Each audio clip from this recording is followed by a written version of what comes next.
Hello, I'm Darren Grimes. Thank you very much for your company. I'm delighted today to be joined by a very beautiful American, it has to be said, Julie Hartman from Salem Media Group. Julie, tell our British audience what it is that you get up to each week. You've got a very busy schedule.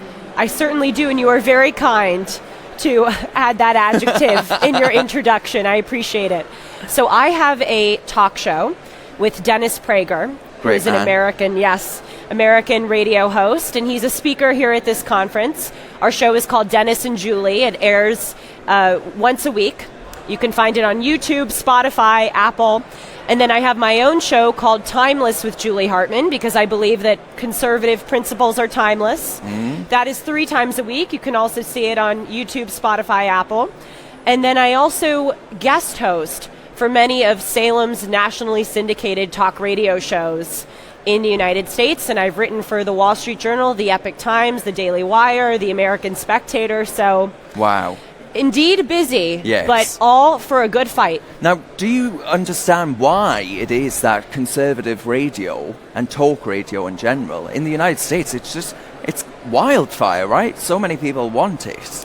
It certainly is, and you know, it's funny, Darren, that Dennis, my dear friend, colleague, and co-host, has told me that he's been in radio for 40 years.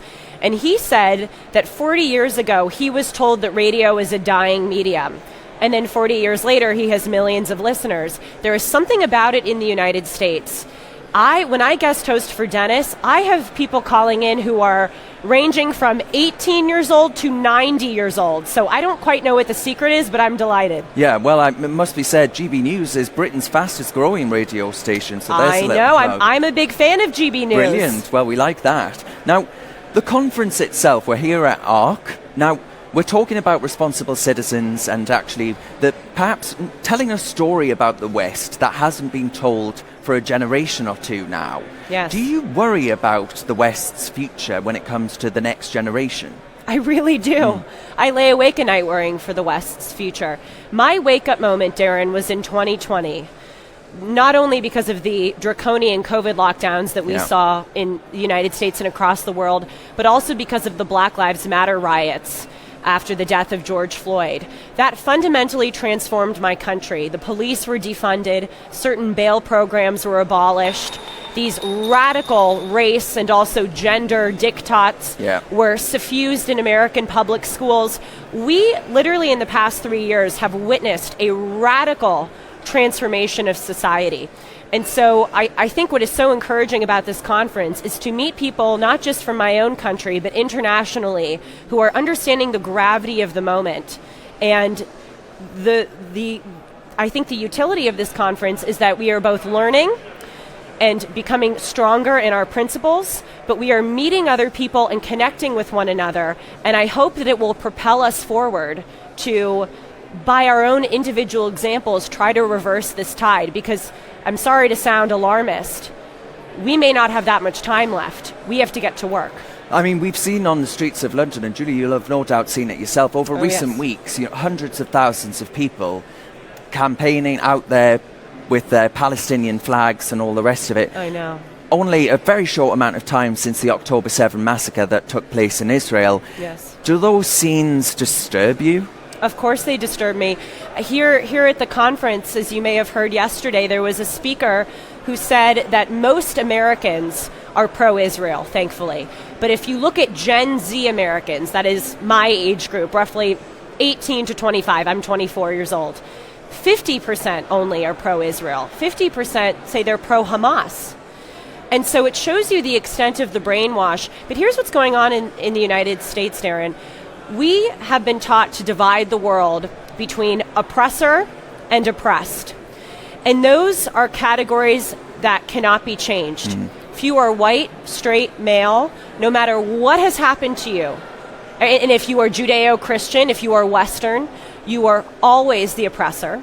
And if you are any kind of minority, you are always the oppressed. And so when we are seeing this literally be put in to the codes of American public schools. If you read the California, my home state, Department of Education code, the Oregon Department of Education code, insert any blue state, read their state education codes. This is what they are teaching. And the startling thing is they're not even trying to hide it. No. That is what's disturbing. There's no shame anymore about teaching that radicalism. Now, you mentioned California there. Now, whenever I see clips from California, I think what a basket case it's turning out to be. And that's not just because Harry and Meghan moved there, I assume. But actually, it's based, I think you're right about identity politics, this really identitarian streak that runs through the Marxist left now, I think has infiltrated in, you mentioned schools there, but in a whole host of other public policy areas. Do you think California itself is going to have an uphill battle? I mean, blackouts happen in California. The US should be an energy-rich nation that is able to rely upon vast resource that it actually has within the US. What on earth is going on? You would know maybe better than I, or know better than I. And by the way, we would love to send Harry and Meghan back. You can have them back. I don't know why they came to us. We will gladly ship them back to the UK. Please don't. Please don't. I know. Well, the thing is that the United States was energy independent for several decades of the 20th century. And then there was a lull where we were not energy independent, and then we were again under President Trump. And now, with great rapidity, it has been reversed under the regime of President Biden, who is entreating to our adversaries, to dictatorial, authoritarian, evil regimes, such as the Venezuelans, the Saudis, begging them for oil. How does that make sense? You know, we hear, we shouldn't drill because of climate change, but they're drilling, and they're using slave labor to drill. So we shouldn't drill in our own territory, but drilling, thousands of miles away is okay. That is the kind of doublethink, the kind of moral confusion, to your point, that is permeating California. But to answer your question about California, I don't know what the future is. I'll say this one thing. I was on the tube this morning coming here, and I have to tell you, Darren, I was looking around the tube. I didn't see any homeless people. I didn't see any gum on the floor. Going on public transportation in California and New York is treacherous. Wow. It is. There was a woman pushed in front of on the subway tracks, and she died just a few days ago.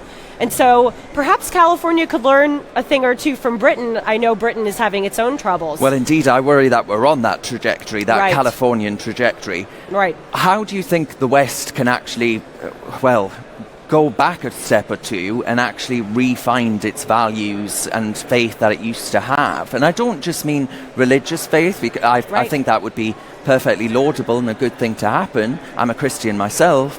But I don't think it's going to happen anytime soon. Right. So what on earth can we do? We've got a God-shaped hole in society. People are looking for something bigger than themselves. And I'm afraid to say that perhaps leads to a sense of being lost. That leads to drug addiction and all the rest of it. Should we be really worried? The United States of America's fentanyl crisis, for example. I mean, the heartbreaking scenes to watch people just drone around like mindless zombies. That's no life to live. It is horrible. And by the way, that is an act of warfare on the part of China.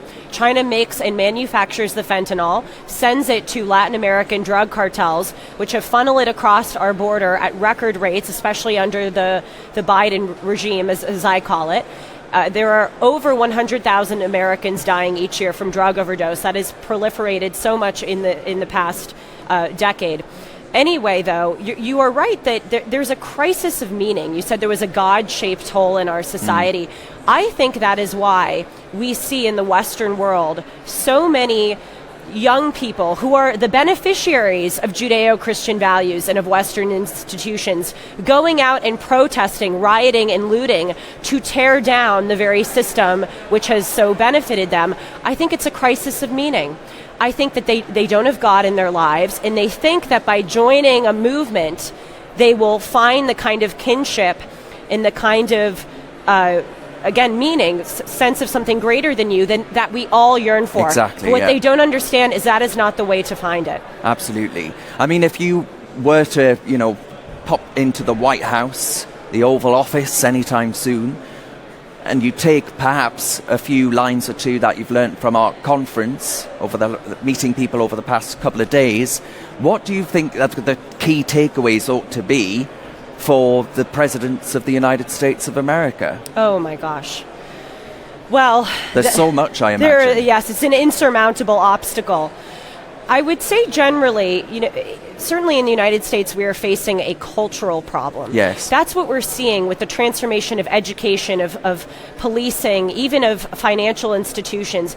It really is a cultural rot where we have succumbed to this idea of oppressor and oppressed, these radical race and gender theories.